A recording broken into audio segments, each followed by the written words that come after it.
नमस्कार विद्यार्थी मित्रों, कैसे हो? अच्छे हो ना? हाँ, इकाई 4 का अभ्यास आपने अपनी पक्की कॉपी में लिख लिया होगा। अब अभ्यास पूर्ण हुआ। स्वाध्याय प्रश्न 1, इसके 4 प्रश्न मैंने लिखे हैं, फोटो भेज रही हूँ। आपको उसमें से देखकर पक्की कॉपी में लिखना है, बराबर है। प्रश्न 1 स्वाध्याय, उसका पहला और दूसरा प्रश्न है, वो तो उसमें से देखकर ही लिखना है। तीसरा और चौथा प्रश्न है, वह प्रश्न आप अपने आप भी उसमें कुछ अगर ज़्यादा लिखना चाहे तो लिख सकते हो। मैंने लिखा है उतना ही काफ़ी नहीं, अगर उसमें आपको लगे कि मुझे इसमें इतना लिखना है और तो भी लिखना है, बराबर है। स्वाध्याय प्रश्न 1 पूरा लिख लिया। अब प्रश्न 2 एक काव्य है,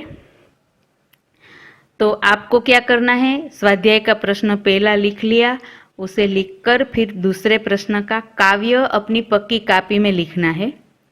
काव्य लिखकर इसके नीचे 5 प्रश्न दिए गए हैं, इस प्रश्न के उत्तर आपको अभी नहीं लिखना है, बराबर है।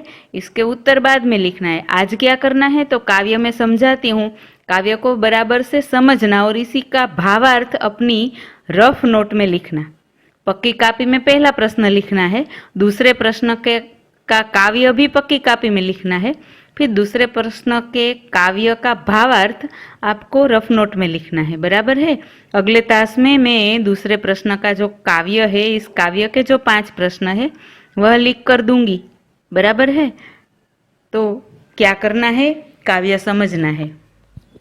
खड़ा हिमालय बता रहा है, डरो न आंधी पानी में, डटे रहो तुम अपने पथ पर, कठिनाई तूफानों में। हिमालय पर्वत विश्व का सबसे ऊंचा पर्वत खड़ा है, हमें बता रहा है, यानी हमें संदेश दे रहा है। क्या संदेश दे रहा है, तो डरो न आंधी पानी में। कितनी भी आंधी तूफान आए, कितनी भी पानी की बारिश आए, कितना भी पानी बरसे, तो आपको क्या करना है, डटे रहो तुम अपने पथ पर। अपने पथ पर अडिग रहो, डटे रहो मानी अडिग रहो, हिलो मत, वहां से अपने ध्येय से आप पीछे मत हटो। कठिनाई तूफानों में, चाहे कितनी भी कठिनाइयां आए, कितने भी तूफान आए, फिर भी आपको क्या करना है, हमें क्या करना है, डटे रहना है अपने पथ पर। हमारा जो रास्ता है, हम जो कार्य कर रहे हैं उस पर हमें अडिग रहना है। डिगो न अपने पथ से तुम तो सब कुछ पा सकते हो प्यारे, तुम भी ऊंचे उड़ सकते हो, छू सकते हो नभ के तारे। डिगो न अपने पथ से तुम, अगर तुम अपने पथ से मत हिलो, मानी कि अपने कार्य से पीछे हट ना करो, आप पीछे ना हटो, तो सब कुछ पा सकते हो, जो भी आप पाना चाहते हो पा सकते हो। तुम भी ऊंचे उड़ सकते हो, छू सकते हो नभ के तारे। इतना ऊंचा उड़ सकते हो, इतना अपना विकास कर सकते हो, इतनी प्रगति कर सकते हो, मानो आकाश के तारे छू लिए हो। बहुत ऊंची उड़ान भर सकते हो, यानी कि बहुत विकास प्रगति कर सकते हो। अटल रहा जो अपने पथ पर, लाख मुसीबत आने में। चाहे कितनी भी मुसीबतें आए, लाखों मुसीबतें आए, फिर भी जो अपने पथ पर, अपने मार्ग पर, अपने कार्य पर अटल रहा, मानी कि हिला नहीं, पीछे हट नहीं की।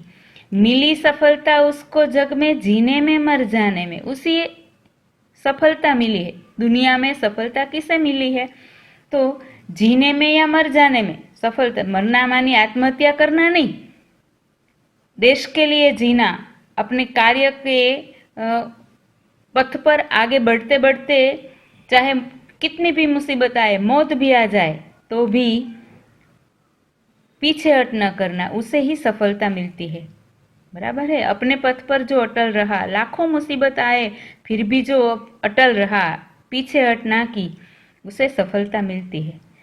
जितनी भी बाधाएं आई उन सब से ही लड़ा हिमालय, इसीलिए तो दुनिया भर में हुआ सभी से बड़ा हिमालय। हिमालय दुनिया में ऊंचा पर्वत है।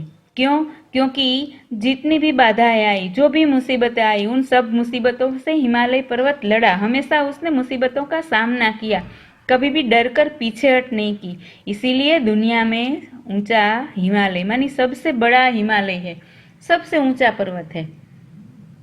तो हिमालय पर्वत हमें सिखाता है, क्या सिखाता है, कि हमेशा अपने पथ पर आगे बढ़ते रहना, चाहे कितनी भी मुसीबतें आए, चाहे कितनी भी कठिनाइयाँ आए, हमें पीछे हट नहीं करना है। अगर हम चाहे कितनी भी मुसीबतों के आने पर भी अपना कार्य नहीं छोड़ेंगे, अपना विश्वास नहीं छोड़ेंगे, अपना कार्य करते ही रहेंगे, तो हमें जगत में सफलता अवश्य मिलेगी। बराबर है? हिमालय का संदेश बराबर समझ में आया? अब आपको क्या करना है, यही काव्य मैंने जैसे समझाया है उसी प्रकार उसका भावार्थ अपनी रफ नोट में लिखना है। आया समझ में? बराबर से? तो स्वाध्याय का प्रश्न 1 देखकर लिखना है। आपका गृह कार्य बराबर समझ लीजिएगा। स्वाध्याय का प्रश्न 1 पक्की कापी में लिखना है। प्रश्न 2 का काव्य पक्की कापी में लिखना है। फिर काव्य का भावार्थ रफ नोट में लिखना है। और इसके जो 5 प्रश्न है अगले तास में मैं लिख कर दूंगी, तब आपको अपनी पक्की कापी में प्रश्न लिखने हैं। बराबर है?